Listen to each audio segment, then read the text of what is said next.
je vais vous parler du coup d'un un petit truc que j'avais posté, c'était un petit projet perso, c'est une 400 lignes de code, c'est pas énorme, que j'avais présenté sur Reddit. Je vais sur...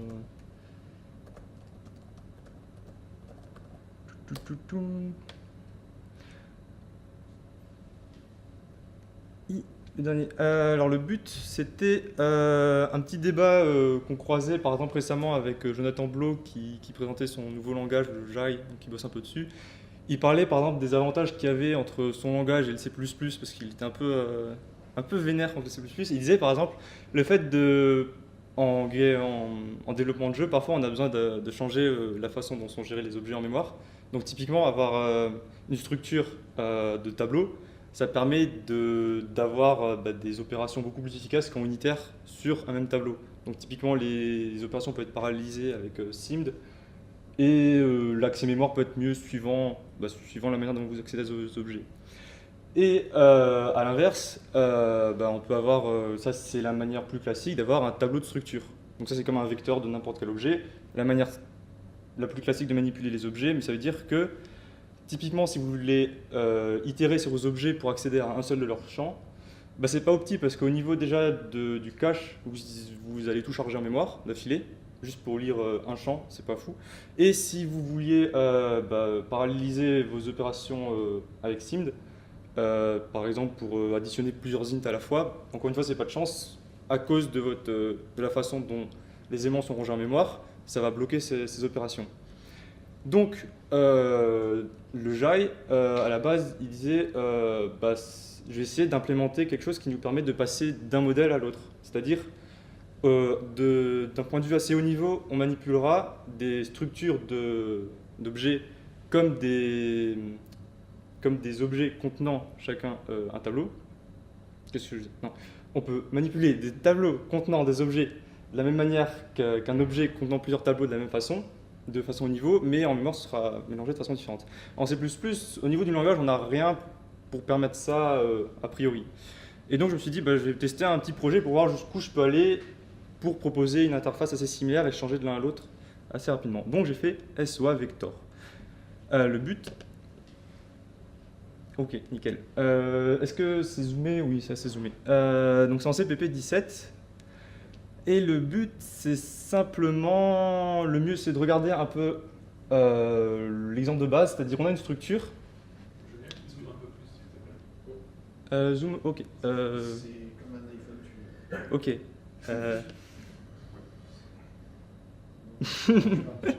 Non, tu peux le faire avec le pad aussi. Ok, j'ai un sens, j'ai l'autre, normalement. Merci. Oui, de rien. Ok, donc, pour un exemple de base, pour voir ce que ça donne, on va définir une structure classique qui contient un objet, le nom et l'int l'âge. Donc le but, si on veut manipuler cet objet et donc du code qu'on veut pouvoir optimiser, c'est se dire, soit j'ai un vecteur de personne, par exemple, soit j'ai une nouvelle structure contenant à la fois un vecteur de nom et un vecteur d'âge. Voilà. Et c'est chiant de passer de l'un à l'autre de base, on va dire. Donc le but, c'est qu'avec notre structure et une petite macro magique, qui en fait va définir cette structure-là, on peut utiliser donc un vecteur de personne. Enfin, l'apparence, en tout cas à l'usage, c'est très similaire à un vecteur de personne. Simplement, ça va faire en une seule allocation, ça va simplement allouer un vecteur de string et à côté un vecteur d'entier. Et grâce à la macro, on pourra manipuler nos objets avec des objets. Donc, typiquement, quand on accède person.age, on a le premier vecteur, et quand on fait person.name, on aura le deuxième vecteur.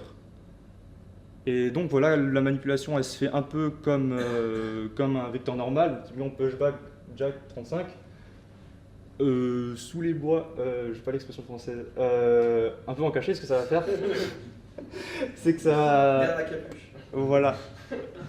Ça simplement ajouter la string dans le premier tableau et ajouter l'int dans le deuxième tableau. Donc quand on itère ici, on accède vraiment à des tableaux, genre c'est un pointeur avec une taille en plus, c'est simplement ça.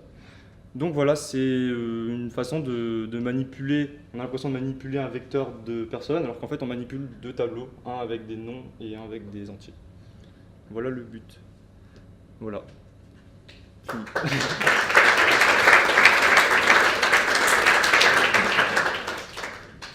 Oui. Ouais, je vois ça. Est-ce que tu as essayé de le faire sans macro? Et si oui, quelle difficulté tu as rencontré du coup? Ouais, la macro, elle sert en fait à apporter les noms ici. Parce qu'en fait, les noms, bah, dès qu'on veut manipuler des noms en C++, les templates, ça suffit plus trop, à moins d'avoir des string compile time. Mais vu que la structure, elle était définie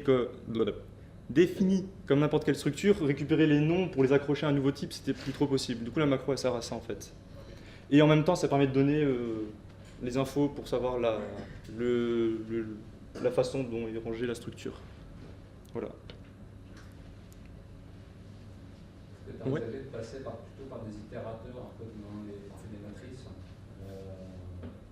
comment dire, on organise les matrices et les fonctions pour y accéder de manière à, sans pour éviter les problèmes que tu as exposés. Du coup, tu pourrais garder un stockage normal, on va dire, Ouais. utiliser des itérateurs qui, eux, savent faire les sauts qu'il faut.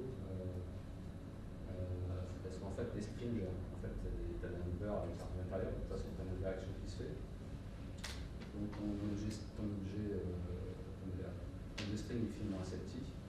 Tu pourrais itérer une valeur donnée fixe, parce que c'est un vecteur, tu peux itérer de manière rapide et efficace. Les barres de cache, Tu veux dire pour l'itération, pour pouvoir itérer sur plusieurs membres à la fois? Peut-être? C'est comme si tu appliquais un adapteur transform. Tu avais un range de résultats, c'est ça? Ouais, alors j'ai pas fait ça. Le problème que j'ai eu, en fait, je voulais proposer une interface vraiment comme vecteur à la base, c'est-à-dire pouvoir accéder, enfin avoir l'impression d'accéder à un membre entier normal. Le problème, c'est que ça renvoie à un temporaire si on renvoie une structure. La solution pour moi, si j'ai bien suivi du coup ce que tu as dit, ce serait d'avoir avec la même macro une deuxième structure définie qui serait comme la structure qu'on a, sauf que c'est des références au lieu d'avoir des membres normaux. Et auquel cas, on nous renverrait une structure avec des références sur les membres qu'on pourrait modifier. On pourrait faire un vecteur.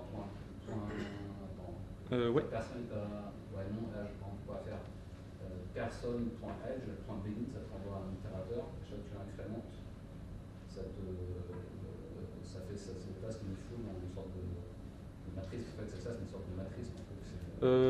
C'est comme pour l'instant, c'est plus comme un tableau contenant d'abord tous les noms et d'abord tous les matrices. Enfin, c'est un problème bidimensionnel, quoi.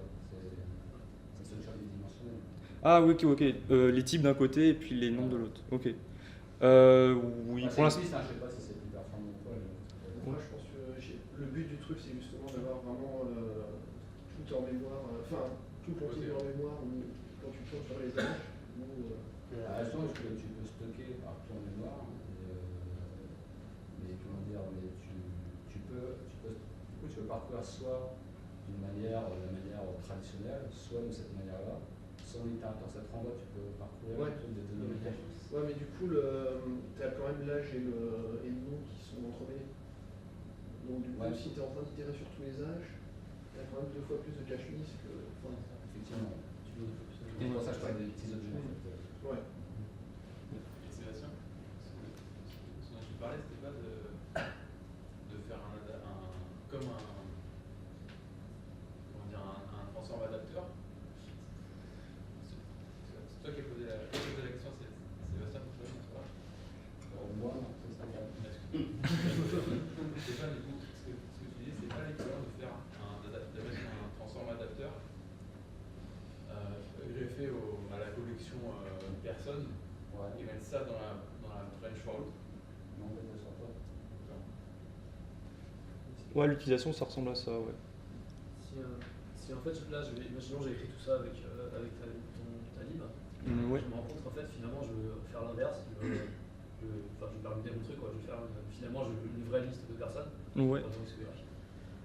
Est-ce que je peux changer ça facilement? Du coup, il faut que je me retape en réécrivant la totale. Ça dépend. Alors, le gros changera, enfin, le type changera, c'est-à-dire tu seras typiquement un std vector, je suppose. Il y a des fonctions qui ne changeront pas, comme celle du milieu, et l'itération, ça veut dire que tu itéreras sur personne en entier. Ouais, et du coup, ça pourrait être marrant, pourrait être intéressant justement d'avoir que cette abstraction de la façon dont tu stockes soit prise en compte par ta lib et que du coup, ce soit juste un booléen par exemple. Et que finalement, elle s'adapte selon ce que tu dis, l'interface restera la même. Et que finalement, c'est juste le stockage qui change quoi. Ça peut être, ouais, ça peut être, ça peut être assez cool, ouais. Effectivement, ouais.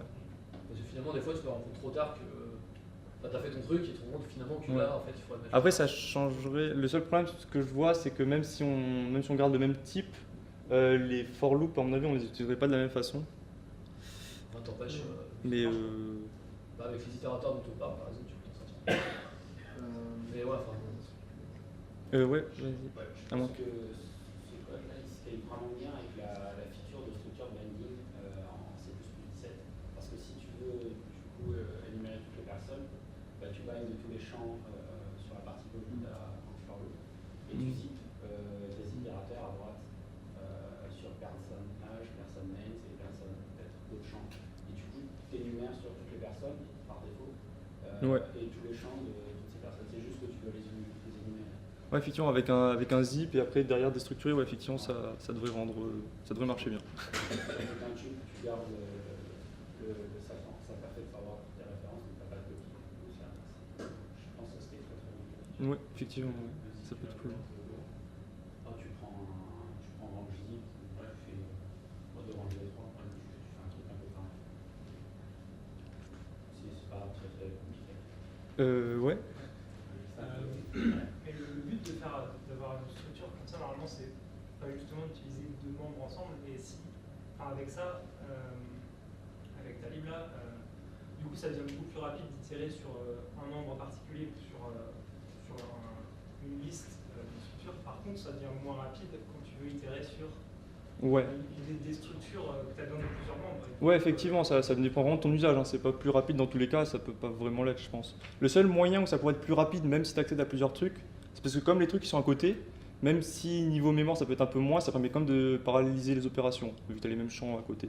Mais effectivement, ouais, si tu dois accéder à plusieurs trucs en même temps, c'est pas forcément ce qu'il y a de mieux. Ouais. Mais dans le jeu vidéo, par exemple, tu as beaucoup de trucs où tu vas avoir un sprite qui a sa représentation physique et sa représentation visuelle, par exemple, dans l'objet. Et en réalité, c'est un moteur physique qui va passer, qui va prendre toutes les représentations physiques, puis un moteur graphique qui va prendre tous les trucs visuels. Et en fait, ça va beaucoup plus vite s'ils sont tous alignés. L'objet sprite, en fait, il est utile que pour la réflexion du programmeur.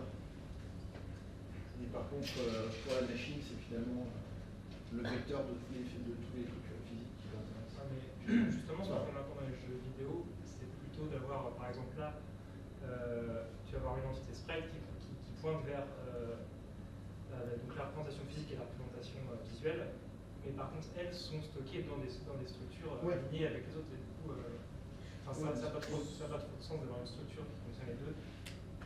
C'est justement. Du coup, là, c'est ça, c'est une manière de faire ça out of the box, en fait, sans avoir à penser à l'avance. Enfin, c'est comme ça que je comprends, en tout cas. Ouais. C'est bien de passer de l'un à l'autre. Si tu as du code existant, c'est cool. Voilà. Est-ce que sur le SOA Vector, il y a un beginner non, je pense que la façon dont il a parlé, c'est-à-dire le fait de pouvoir itérer sur les éléments entiers, c'est le truc où j'hésitais un peu. C'est-à-dire, on ne peut pas retourner la structure parce que ce serait intemporaire, donc on ne pourrait pas modifier les éléments, et ça ferait une copie forcément, vu qu'il faut recréer la structure. Donc, je pourrais effectivement, un beginning ça peut être intéressant si on a une structure avec des références sur chaque nombre. Ouais, tu peux faire un CBegin et un CR. Oui, je peux, ouais. Disons que ça fait un peu peur parce que ça voudrait dire que juste en écrivant begin on peut copier des éléments et puis. Mais effectivement, ouais. Niveau utilisation, ce serait peut-être mieux de rajouter ça, ouais. Donc pour l'instant, non. Ouais. Voilà. Merci.